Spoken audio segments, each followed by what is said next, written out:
we got to get people more passionate in the industry. There's a lot of people out there that run equipment and are damn good at it, you know, but I think a lot of times they don't see their finished products. You know, I'd like to know how many of our team goes and rides a job that's complete, something that they done, that they had a hand in. That's a great point. From start to finish. Go look at it and see what it looks like now when it's covered in sod and asphalt and curb.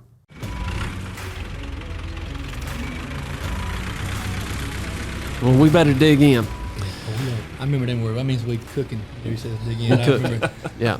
The sound of that tractor means what, Eddie? We're cooking now. Yeah. We're live. Welcome back, Dirt World. We've got a special episode for you today as we sit down with two of HGC's finest, Trey Tarlton and Eddie Rollings. We're diving into their journeys and discussing how different generations bring unique strengths to the construction industry. Trey is one of our up-and-coming high performers and outdoorsman enthusiasts with a love for heavy equipment and hunting. He's been with HGC for 4 years now, tackling roles from superintendent to director of utilities and now director of construction. His favorite machine? He's torn between the precision of a motor grader and the power of a dozer. Can't pick, huh? No, sir. Hard battle. We also have Eddie. Eddie is a seasoned veteran. You like that? Yes. We had to soften it a little bit. Seasoned veteran and HGC's 30th teammate ever. With over 21 years under his belt, Eddie's worn many hats, from equipment operator to foreman to superintendent to team development, field manager, and now director of construction. When he's not at work, Eddie's all about family time on the lake and cheering on his kids at their sport events. We heard what you said when you wanted to hear more stories from the field, and that's exactly what we've got for you today. I can only imagine what a lively conversation we're about to have with these two gentlemen. We're going to unpack their stories, and I'm sure we'll have a few laughs along the way. Welcome to the Give Us the Dirt podcast, powered by Hoopah Grading Company. My name is Brandon, and I am your host. Guys, welcome to the podcast. Thank you. All you've ever done is walk by this room. Yeah. I'm looking at. I see you looking at that camera. I was trying to practice. Are you looking at the camera? Is there anybody out there that you need to say anything to? No. Now's your time. No, I'm good. You look pretty. You look good. Sweating. Trey came in. He wanted to sit on that. So he was strategic about sitting on that side so the camera hit you. That's right. Trey. Need to drop my seat down a little bit. I told Brian on the way in this morning, I said, guess who I got in the podcast studio today? He said, who? I said, Trey Tarlton, Eddie Rollings. He said, oh my gosh. He said, I can't wait to listen to that one. I imagine he knows a lot of stories on you, Eddie. Probably. Is that true? You were the 30th Hoopah employee ever? 30th, yeah. Wow. Long time ago. 21 years. Yep. That's changed a lot. Now we're up to what? What are we at, Deja? 750? Wow. Yeah. It's come a long way. You've trained those other 720. No. You have. You've helped. All right, we're gonna loosen up a little bit. We're gonna get you comfortable because you're still talking very soft. You won't get to the mic like I showed you. So we're gonna get you. We're gonna get you comfortable. We're gonna do some rapid fire questions. Okay. So I'm gonna ask you a question, and you're going first thing that comes to your mind. Who's going first? Eddie. Okay. All right. Favorite machine to operate? Traco. Trey. Motor grader. Motor grader. Yes, sir. All right. Eddie, favorite holiday? Christmas. Yeah, that was safe, man. You couldn't keep up with them, huh? Trey, favorite movie? I agree. Favorite movie? I'm switching it on you. Days of Thunder. That's a great one. That's a great one. That's pretty Eddie, good. what about your favorite song? Mountain Music by Alabama. Alabama. Man, we're starting to show the generations now. What about you, Trey? Favorite song? Dinosaur. Dinosaur. Do you even know that song, Eddie? I don't. So give us a line. Give you any lines. You'll kick me out. I was about to say, wait a minute now. I don't know anything about Dinosaur either. I'm right there with you on that one, Eddie. Eddie, you got a nickname? I do. What is it? It's Minner. Minner. Yep, like the fish. I have never heard that name. Yeah, I've known you now for 8 years. Yeah. Minner. Yeah. Who calls you that? The whole town of Jefferson, South Carolina. Does anybody at Hoopaw call you that? Nobody. They are now. Yep. You better get ready. That's what you will forever be known here at Hoopaw as Mentor. Yep. I love how they put the R on it. Yep. Mentor. Yep. Town of Jefferson. All right, Trey, who's the last person you texted?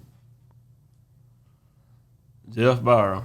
Jeff Telling Byram. him to hurry up. We was waiting on him for lunch. Eddie, what's your favorite snack? Reese cup. How many of them do you have a day? At least 1 pack a day. And your favorite soft drink? It's Mellow Yellow. Yeah. How many of those you have a day? At least 2 a day. Is a hot dog a sandwich? Yes, for me. It is a sandwich. You consider a hot dog a sandwich. Yeah. All right. Trey, if you could have one superpower, which one would you pick?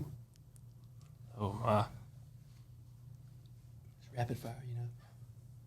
Probably reading minds. Reading minds. That'd be good. Just, can you describe yourself in one word?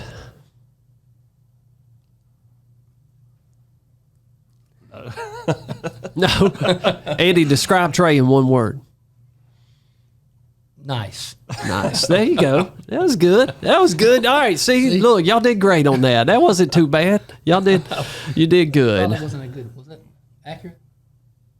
It depends who you ask. See, you learned something new about Eddie in the first 3 minutes, didn't you? That's right. You learned what his name is. Yes, sir. Mentor. Yeah. All right. Well, now that we've gotten to know you guys a little bit better, we're going to dig into your career paths. Eddie, you've been around for a while, and I mean a long time. Oh no, I'm kidding. Trey, you're part of the newer construction generation. I want to walk through each of your journeys to this point. Eddie, why don't we start with you? Why don't you talk to us about how you got into the construction industry? Take us as far back as you want to. Okay. So when I was growing up, sorry, I'm getting in trouble. Get close to that mic. Okay. And speak with your chest. Oh. Say it with your chest. Whenever I was growing up, I was my grandparents farmed, and I was always on tractors, and I loved watching that go, working in the fields and farming, and I love playing in the dirt, and that's kind of how it. From a little boy, it was a dream, and my first job was actually at a sand mine in Jefferson and running a traco. It's all I've ever done. It's all I've ever known. When were you doing that in Jefferson at the mine? Out of high school, graduated high school, went to the beach for a week for graduation, and came right back and started there on Monday. So all you wanted to get to work. There was no thought that I'm not going to college. I'm ready to go. I'm ready to get to work. Ready to work. Yeah, college, I knew wasn't for me. Yeah. Sometimes I wish I would have went, but I'm happy. It's all I know. So just worked since I was 18. So you went to the mine. You're running trackhoe. Yep. And then what? From there, I've always raced go-karts, and then I worked there for 10 years, and they sold out to a larger company called Hanson, and it just wasn't the same as a mom and dad industry that I worked at. And so I left there and went to work for a small grading company that he only wanted me to work 4 days a week so I could race go-karts, and that's what I did for about 2 years. And there, and then I saw in the Charlotte Observer, I was telling Trey earlier today, it's funny we talked about that, but in the Charlotte Observer, it was an ad in the paper for a equipment operator, and it was for Hoopaw Grading, and I called, and here I am. So when you called, who did you talk to? Because there were only 29 people. Yeah, and there were only 3 in the office, and I talked to Larry, is the owner. The owner of the company answered the phone when you called. He said, "Come on in the morning, and we'll talk," and I did, and started work the next day. Tell me about the interview. Okay, what did Larry ask you? Pretty much, so I told him I could run a traco, and he said, it's pretty nerve-wracking when he's sitting there, and I got on there and run it, and we talked about it, and he said, okay. So, but he asked you if you could run, and then he wanted to see you run it. Yeah, and then he was going to be there, and something came up, and he had to have another gentleman meet me there, and man, I had never been out of Jefferson, and then I'm coming to Indian Land, and there was stuff everywhere, and people everywhere, and it was the craziest thing I ever seen in my life. I was nervous wreck, but I made it. So. And you were how old at the time? That was What was that? 20? Gosh, probably 22, 23. I can't think back. I can't add. Put me on the spot. What is You told me That's I all had to right. put my phone up. I can't use my yeah. I was about 25, 20 something. 25? 25, something. That's close enough. Yeah. That's great. Yeah. That's great. What about you, Trey? Did you grow up farming and running tractors? I grew up on equipment. My dad was always messing with something, whether it was a side job or building a motocross track in the backyard for me to ride four-wheelers. Just on equipment from, I think I was on a backhoe when I was 5 years old and never stopped since then. Family bought some land out in Blackstock, and we done all the clearing on it, put the driveways in, and then that was kind of the start of it, Yeah. How old are you, Trey? 27. 27. Yes, sir. God, you remember 27, Eddie? I don't. That's about what I was. when you joined Hoopa? Yeah. Yeah. Yeah. A long time ago. Trey, did you go to college? Yes, sir. I went to Clemson. Went to Clemson. Go Tigers. Yep. Worked around home for a while, then I went to USC Lancaster, and then I decided I was going to go to Clemson. Went to Clemson, worked a full-time job while I was in school, doing grading up there, and then I ended up, after I graduated, I stayed there for about a year and a half, and then I moved back to Charlotte. I wanted to move back to be closer to family, but moved back to come work at Hoopa. That's great. Big change. When you joined Hoopa, what job did you start as? I came in with more toward the Division 40 side, which is helping with our erosion control, some of the fine grade stuff. The skid steers were just now kind of being more, played a bigger role with the fine grade side, and kind of started doing some of that. And then one day I got put on a road improvement out at Metrolina, and that was home to me. That's what I done the entire time I was in Clemson. So, I mean, I kind of fell right in and knew the ropes. Other than learning the culture and the way things worked at Hoopa, I felt comfortable in what I was doing. Now, what did your interview process look like? Did you see an ad in the paper? Did you? So I had a recruiter reach out to me, and I wasn't dead set that I was coming home. I like Clemson, but it was a possibility to move closer to family. And I talked to Grayson and Tony Duncan on the phone. Yeah. I think we did 2 interviews on the phone, and I was kind of still hesitant. And I said, well, I can't take off work to come to the interview. I said, if I'd done an interview, it'd have to be late one evening. Friday evening. I didn't realize what Hoopa was or the size it was when I asked for that, and we ended up, I came one day, I sat in an interview, I think it was Grayson, Tony, Tim Davis, and Brian was in there. And even then, sitting in that room, I didn't know the weight to that hill, but I interviewed with those guys, and when I walked out of there, I was thinking, I hope they offer me a job. I like it. They told me how big the company was and made me nervous, but I felt at home with those guys. And they offered me a job, and I didn't hesitate to accept it. So sold my house in Pendleton, South Carolina, and moved home. How about that? Eddie, that's not too awful different than yours. It's a little different, but I mean, you came in, you had an interview with one of the vice presidents and the owner of the company. It was still relational. Yes, sir. It wasn't just a process. They wanted to, just like your interview process, they wanted to get a feel for who you are, see if they can identify if your values are going to align with the Hoopa values, and then get a taste of your skill set there too. So. Yes, sir.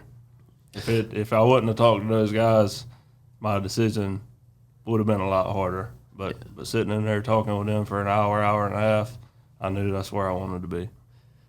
All right, 4 years later, is it what they told you it was going to be? It's everything and more. Is it really? Yes, sir.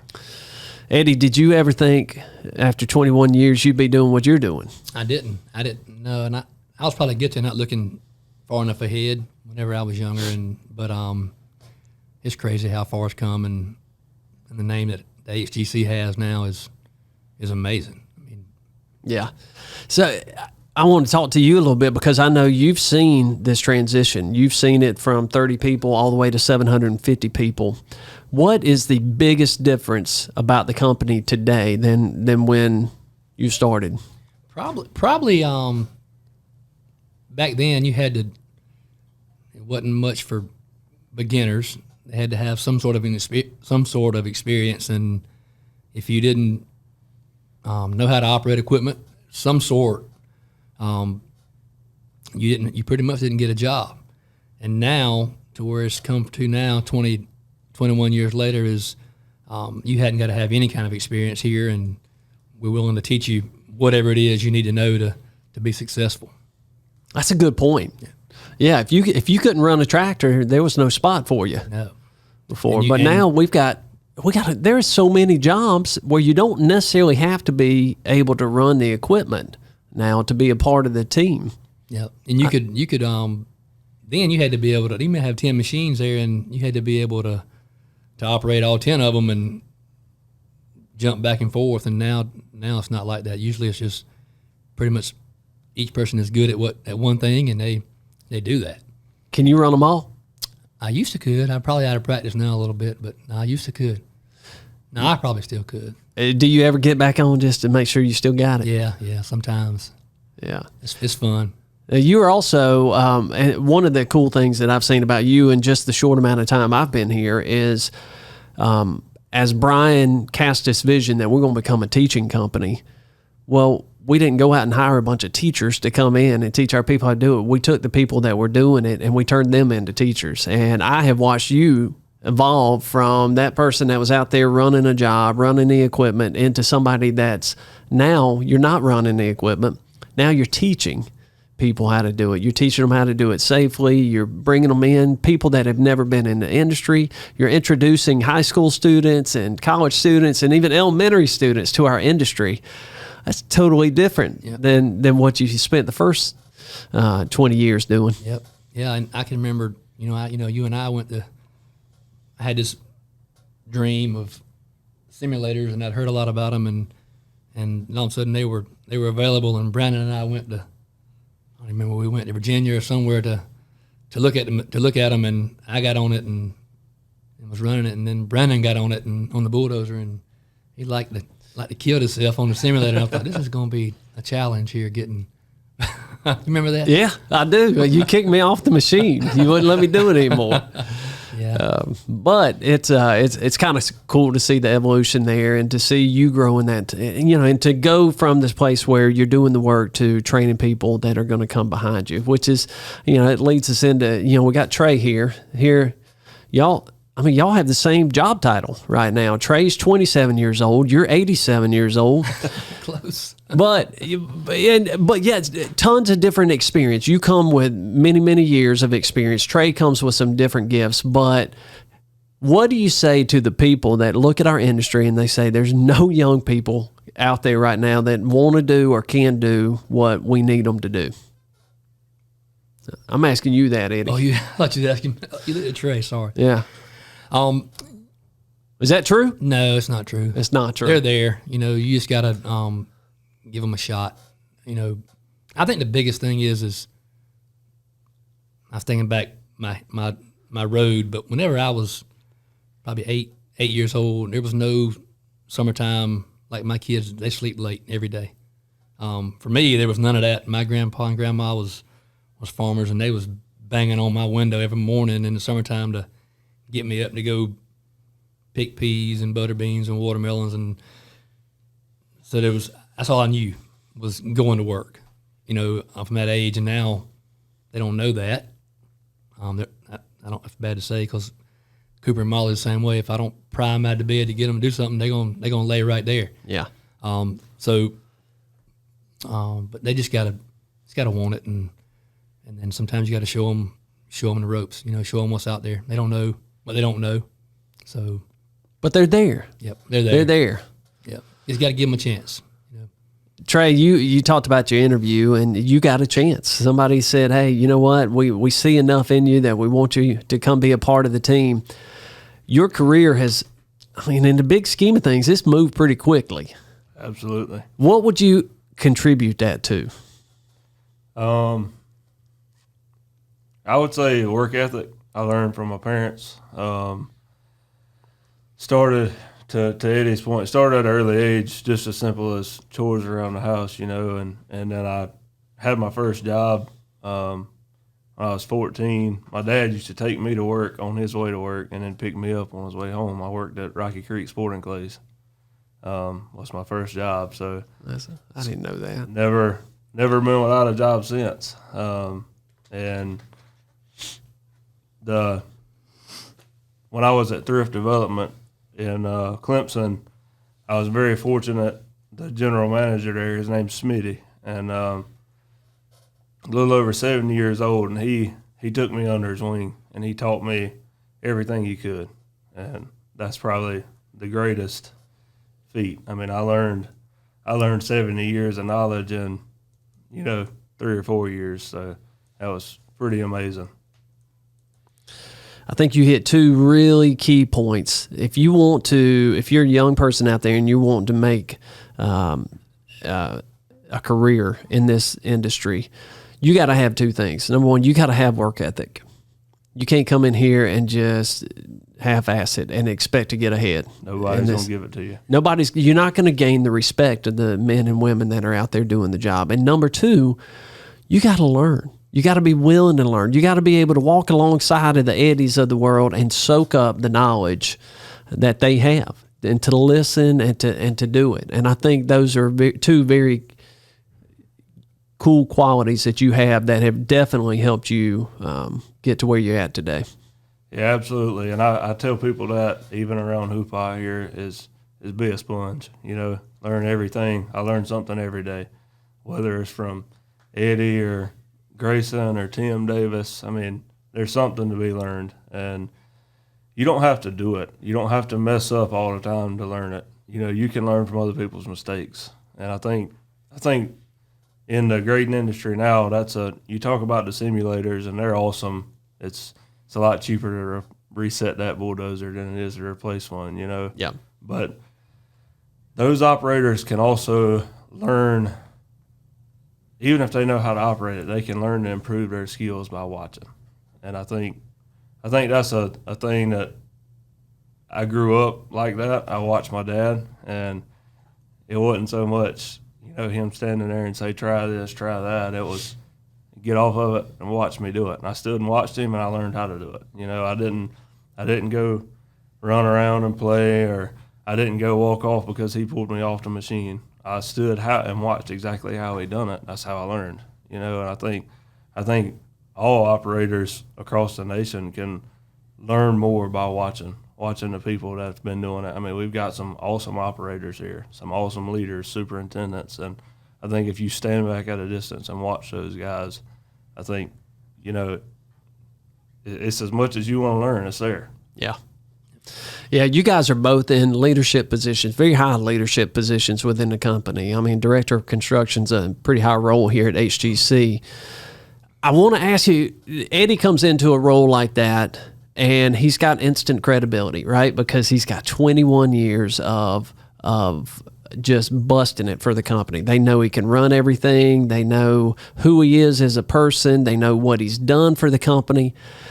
That's harder for you, right? You've got to come. So how do you develop respect? At 27 years old, how do you develop respect with the men and women that are out there doing the job? That's probably my biggest struggle. And that's more the type of thing that I learn now, like when I talk about Tim Davis, how does he handle situations, and just watching him, because, he can run everything, but not everybody at Hoopah knows that, but everybody respects him. Yeah. And, there's days I want to go out and I want to hop on a piece of equipment and show you that I know how to do this. That's probably what I miss the most is running equipment. And it's tough because you've got to show people that, you're leading and asking things that you'll do. You know, you'll get in the ditch, you'll run the jumping jack, you'll run the machine. It don't matter. And I think I enjoy those days. I enjoy when I get to go out in the field and help crews. And no matter what it is, I mean, I'll pitch in and help wherever I can. You know, at the same time, I don't want to slow the crew down. Yeah, right. But I think that goes a long way. And I don't get to do it as much as I'd like, but I think that's how you earn the respect of those people is get in there. And you don't have to know how to run a machine necessarily, but if you get in and help them out and show them that you're there to support them, I think it goes a long way. That's great advice. You know, because that being in a leadership position at a young age is tough, right? It doesn't come with that instant respect and instant credibility. You've got to establish that, but the way you establish that is walking alongside them and saying, "Hey, I'm not asking you to do anything that I haven't or I'm not willing to do myself." Yes, sir. And the fact that you view yourself as a servant leader. I'm here for you. I'm here to help make you successful. And it sounds like that's the approach you've been able to take. Absolutely. Yeah. Eddie, so over the 75 years that you've been in the industry, you've seen it change a lot, right? Y'all, I'm messing with Eddie. If you're not looking at him right now and you're listening to this on one of the other platforms, you can't see him on YouTube right now. Eddie is a young man, good-looking man. How old are you? Did we get that out yet? Be 50 in August. 50. Yep. You look good for 50. Thank you. And the secret is Reese's Cups Mellow Yellows. and Mellow Yellows. There you go. You heard it here. But Eddie, you've seen the industry change a lot. Some for the good, some maybe not for the good. What would you think has been the biggest challenge with the change that you've experienced here? I would think it's probably I hate to go back and say it, but it's probably the work ethic. The industry's always been, since I've started, was from 7 o'clock till 5:30. Then some Saturdays, and now it seems like don't nobody want to get up at 7 o'clock and work till 5:30, and for sure they don't want to hardly work on the weekends. And then probably the commitment for me. I mean, I drive 62 miles one way every day.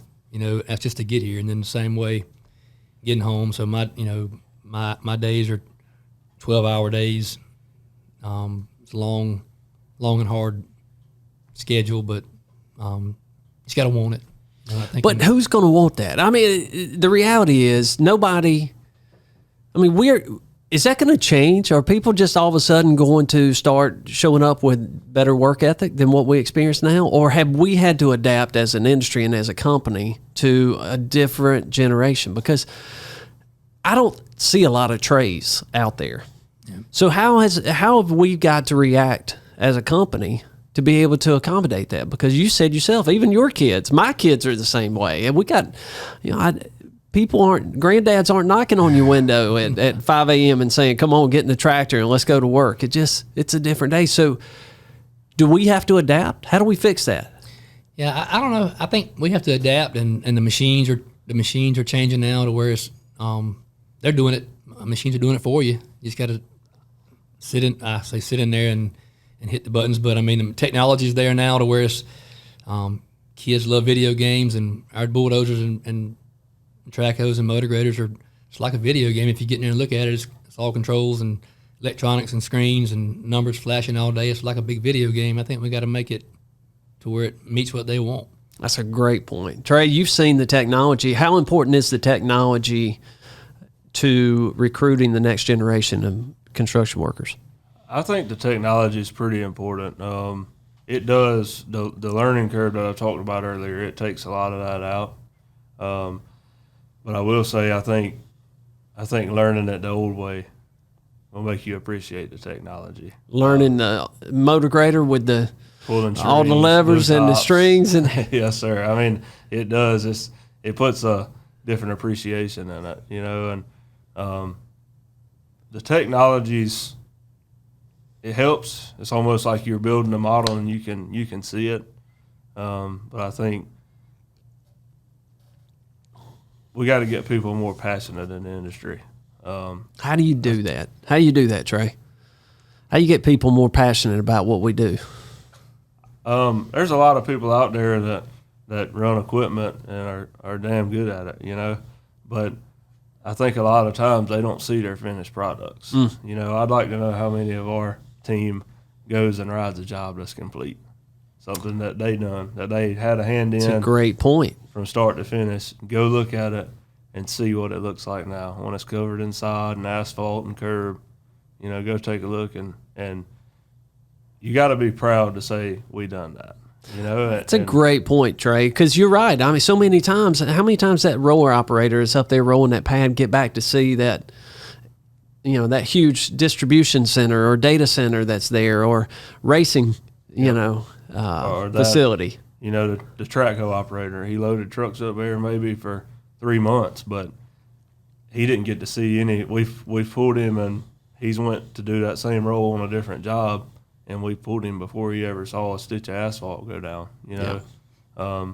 So I think getting people back to see those jobs, or the things that we do on the media, to go back and take drone shots or videos of finished products, I think that goes a long way, but I don't know that it does the same thing it would see it in person. That's a great point, Trey. You're talking about instilling a sense of pride in what you built.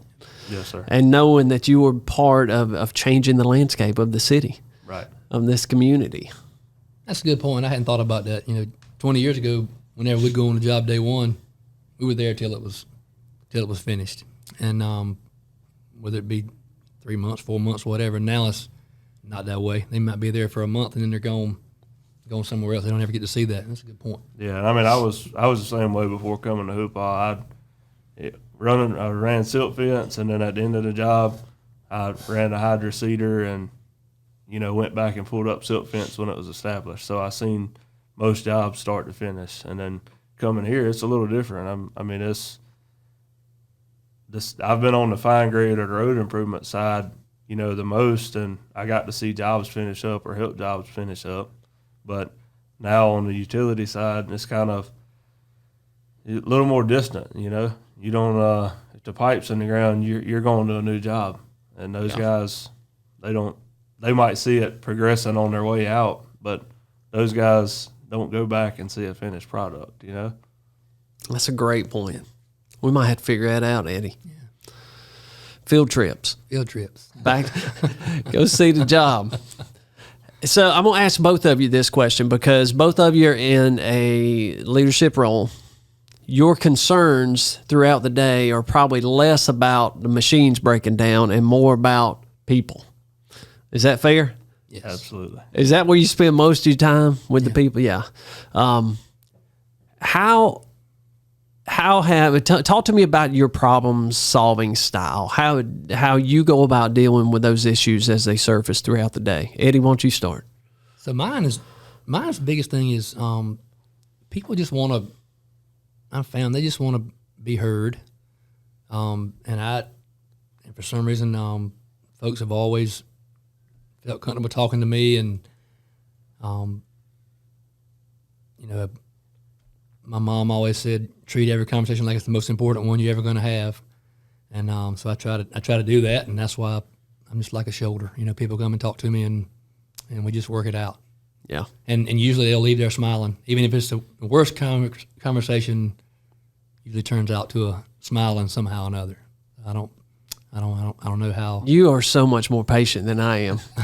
That's a great quality. That's why Eddie's actually got a sticker on his office window. It says barbershop, because he's got 2 barbershop chairs sitting there, and people come in and they'll just talk to you. But that is a great quality, and you establish that trust. And you're right. A lot of times, if you'll just be an ear, then they'll work through it themselves. Me, I struggle with. The barbershop's closed. We're not open right now. What about you, Trey? How have you? Because I mean, that's not a skill set you're born with, and it's not a skill set that I've got. I'm kind of more like you. Let's get down to business. You know.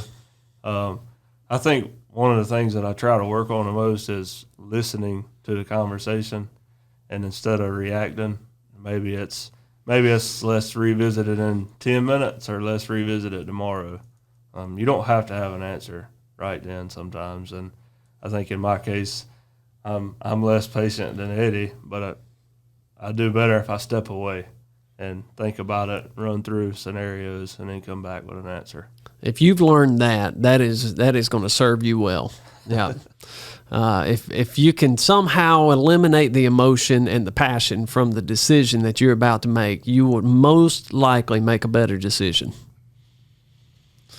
That's one thing I've learned from Brian and Larry over the years was we've tore up a lot of stuff, and equipment was torn up. And luckily, nobody would get hurt, but and you'd see it happen, and you'd be like, I know this guy or this lady's going to get fired when they get here, and they never were making rush decisions on a real important situation. They'd always think about it a little while and then come back to it.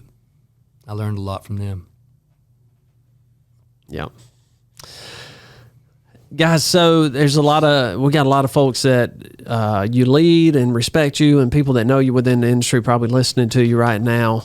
What would you tell them about your feelings on the state of the industry right now? Do you feel good about where the construction industry is? You feel like we're heading towards bigger issues, or you feel like we're starting to see the needle move on some of the problems that we have? How do you feel about it, Eddie? I think it's going to start moving. I mean, I think we're this industry, I say it every time, a lot of folks don't realize, but our business is the very first one, no matter what's going to get built, no matter what's going there, our industry has to be the first ones in. I think the sky's the limit. So you're encouraged by what you're seeing. Yeah. This whole mindset of training, developing people. Yeah. I mean, there's no bigger champion than you. No. And it's fortunate that our company is willing to teach people, because there again, even 10 years ago, you had to know it, or you wasn't. I don't want to say it wasn't welcome, but somebody else is going to get picked before you to get a job. And now if you're willing to work, there's a spot for you here. And it's crazy to look back and think back to COVID, and we didn't slow down. We kept going, and there were a lot of folks that came here looking for a job that were, if it hadn't been for us, shoot, man, they might have been starving to death. I mean, there wasn't anywhere for them to work, and they didn't have any experience, and now they're probably some of the top machine operators that we have. It's just crazy to watch it go. Is there a sense of pride that goes along with that, Eddie? Looking at 30 people to what the company's become, you've been an instrumental part of that growth and that change. How do you feel when you do you ever just stop and think about that and how much it's changed in your role in that? Oh yeah. Sometimes I like to fly under the radar, but I still think sometimes, man, it's crazy to look out there and I see some of these young guys and ladies that I work with, and their first conversation to me is, I just need a job, I need a chance, and nobody give me a chance, and we're like, all right, and then we take off. And my question is, can you be here at 7 o'clock in the morning? Can you get out of bed and come to work? That's the hardest part, is getting out of bed. And that's your go-to question in the interview? Yeah. Can you get out of bed and be at work at 7 in the morning? 5 or 6 days in a row. Even when your friends are going somewhere else to go hang out, you still got to come to work at. Has anybody looked you in the eye and said, no, I can't? Absolutely. They tell you that? Absolutely. Let me think about it. I'll get back to you tomorrow. Yeah, that's crazy. There's only one answer to that question, right? Yeah. Trey, what about you? What do you see as the industry's biggest challenge over the next 5 to 10 years? I think the industry's biggest challenge would be getting the veteran leaders, foremen, superintendents to teach and pass on the torch. I think to Eddie's point, I'm very optimistic in the amount of teammates or employees that we can have in the industry coming on board now that the walls are broken down of, hey, do you know how to run the dozer? If you don't, you can't come. I think we're past that now. But we've got a lot of operators in the industry that they can run the equipment, but do they know why? Do they know why they're working, toward a goal? or what the finished product should look like. And I think in the industry that knowledge is there, but I don't know that it's getting passed down the best way that it could. Trey, you've said a couple things throughout this podcast that why is a big part of your leadership style, and even to the point where you said, "I'd rather learn how to run the equipment the old way versus with the new technology." Why is that piece of it important to you?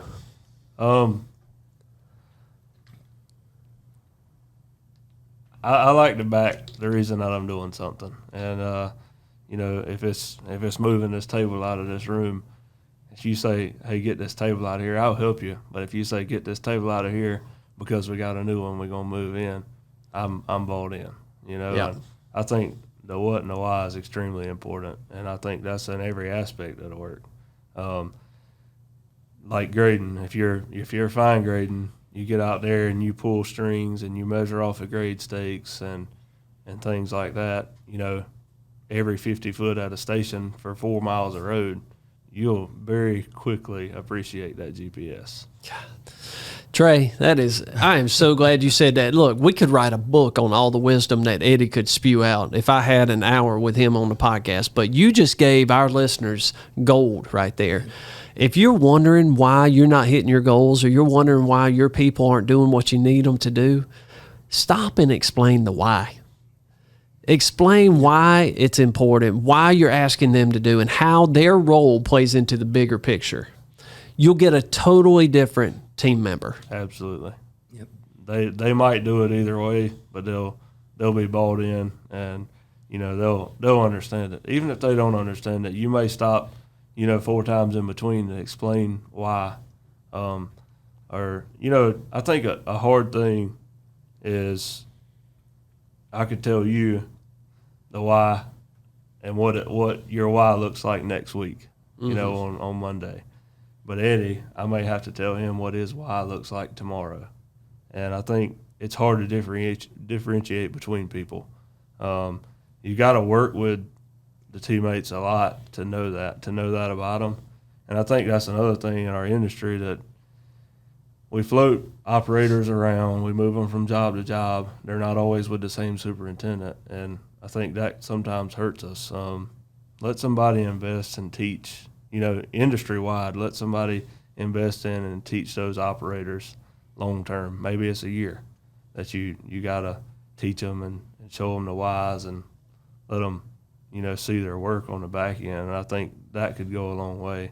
Yeah. If you send somebody to, you know, 5 different foremen in 3 months, he might have learned there's 5 different ways to do it, and he might have began to learn all 5 ways, but he didn't get to complete any of them. You know, I think that's big when it comes to teaching. And we've got we've got 6 directors of construction now that you serve with on that team. You got some young blood, you got some not so young blood, new ideas coming. Do you like all those ideas and different styles and different approaches and different leadership tactics, all that coming together? How's that working? It works great. You know, I sit in there and listen to them all talk and their knowledge, and you know, there's 6 different ways to do things, and surely there's one of them's going to work. You know, and it's what a team. You know, I mean, it's just crazy to be a part of such a great team and all of them want to help, and they all of them want to help our teammates be successful. I think that's what's cool about them all, is no egos. All of them want to see everybody win, and they're willing to do whatever it takes to win. So cool. That's a great team. That's a formula for a great team. Trey, what would you say to that 20-year-old that's getting ready to graduate from school and thinking about pursuing a career in the industry? What would you tell them about, you know, a career path, or what they're going to experience, or why you think that they should consider this? What you see? You're smiling about something. You're thinking, "Don't do it. Don't do it." No, I'm really not. I mean, I talk to people a good bit that I explain our industry to, and I really think the drive's got to be there. You gotta want to get up and go to work and be on time every day. To Eddie's point, you know, you can go somewhere in the industry and you can have a job, you know, every day of the week, and you may call out sick once a week or show up late 3 days a week, and you're still going to have a job. Yeah. But you're not going to have a career. Yeah. I think the drive has to be there, and you have to want your future. You got to build it because nobody's going to hand it to you. And, you know, no matter what anybody, you know, some of the older generation of operators, you know, they may get frustrated because you're learning, or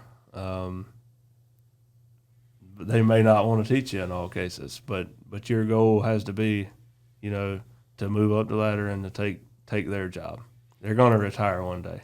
Well, and you may not even have to wait for that. Right. I mean, you've proven that it doesn't have to take that long. You're not waiting for that person to fall out of their role. If companies are growing, new roles are being created every day. That's right. So your role may not even exist today, but it might 5 years from now. Absolutely. You've got to be in a position to take advantage of it when it does.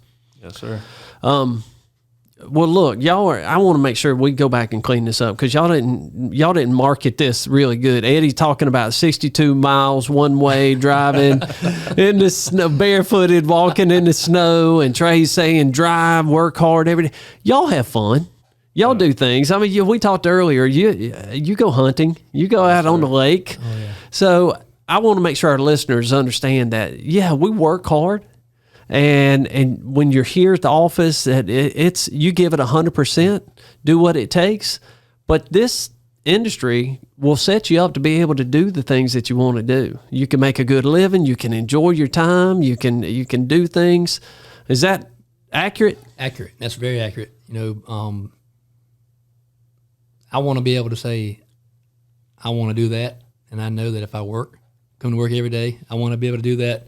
And I've got the money to be able to do that. It's a very rewarding career.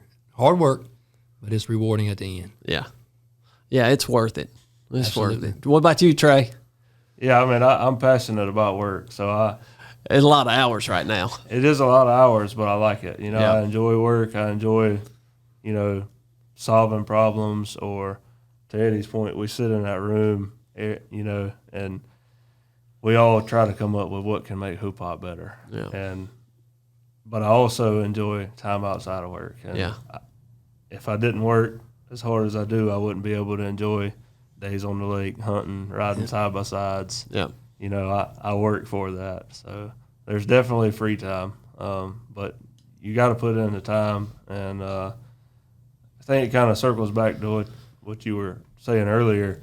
You know, these guys have put in the time. The rest of the guys at that table, they've put in the time, years. And maybe I got to work 2 extra hours a day to prove that I'll put my time in, you know. But I'm looking at what that looks like in the future. And I think I'm willing to sacrifice that now for a brighter future. I think if anything's missing from the next generation of construction workers, it's not so much the work ethic as it is the lack of vision, like you just described. If I can think about what I've got to put in today to get me to here in 5 years or 10 years, I just, so many times they can't see past today. Yep. You can't see past the next few hours. Sometimes the next few minutes. Sir. And but the way you've approached this is I'm going to do what it takes today so that in 10 years from now, I'll be in a position that gives me some freedom. Yes, sir. That's great. Yeah, I wish those first 10 that I was somewhere else. I would have been here. You know, Yeah. Sometimes I wonder. If you hadn't been in the same mind. Look, you've run off a lot of listeners already today. You ran off our Hanson people early on when you said you left. You've made Cooper mad, and Molly mad, saying they won't get out of bed. But they've all heard it, so there's nothing that's going to surprise them. They know. They heard it this morning, Yeah. didn't they? Guys, thank y'all so much for being in here today. I appreciate everything that y'all do, and just what a bright spot in our company and our industry to see two men that are passionate about showing up each and every day to do the best you can, not just for yourself, but for every one of those men and women out there that you seek to serve. It's you've earned the respect, you've earned the everything that's been given to you. You've worked hard for it, and I just appreciate all that you do. I really do. I hope our listeners have enjoyed this episode. Maybe this episode will get more viewers than Tim Davis's. I doubt it. You better hope not. Tim will be mad at you. He'll be mad at you. Guys, thanks for being on the podcast today. Thank you. If you like listening to the Give Us a Dirt podcast, we want you to hit the like button and subscribe for more great content.